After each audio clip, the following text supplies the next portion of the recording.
En cette journée mondiale des réfugiés, une pensée pour ces hommes, ces femmes, ces enfants, ces familles qui sont jetés sur les routes de l'exil, un peu partout à travers le monde, chaque fois un peu plus nombreux parce qu'ils fuient et elles fuient des persécutions, des conflits, des guerres,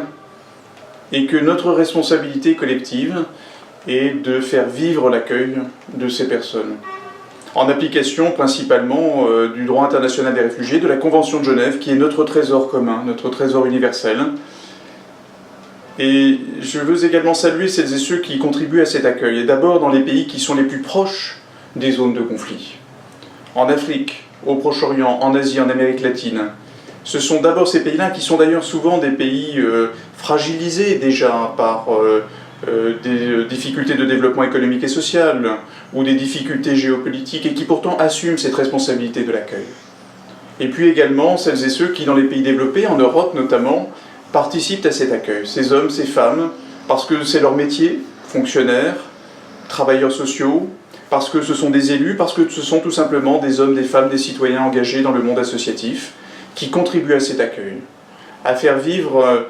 ces principes fondamentaux du droit d'asile, car c'est bien de cela qu'il s'agit, en cette journée mondiale des réfugiés,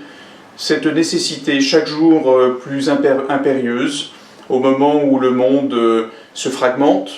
où les conflits s'amplifient, où les incompréhensions de tous ordres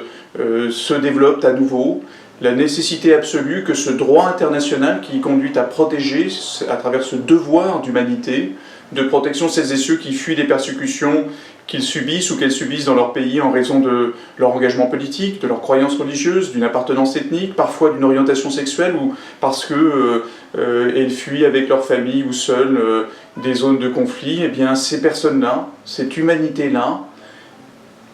nous avons à leur égard un devoir d'accueil et de protection. Et ce qui se joue, c'est évidemment l'humanité de ces hommes, de ces femmes, de ces familles jetées sur les routes de l'exil, mais également l'humanité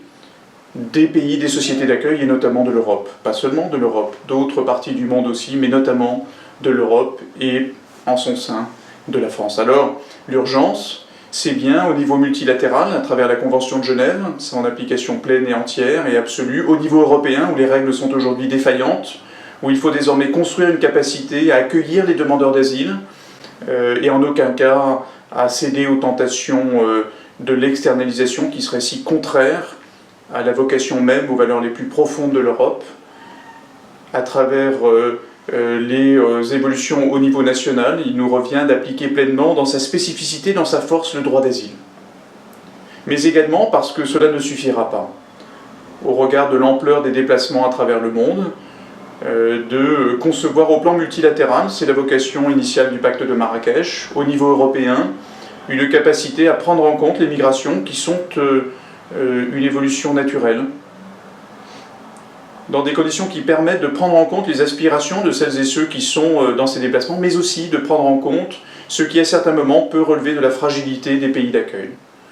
Et bien au-delà du droit d'asile, mais en veillant toujours à respecter de manière absolue de ce droit d'asile, l'enjeu est aussi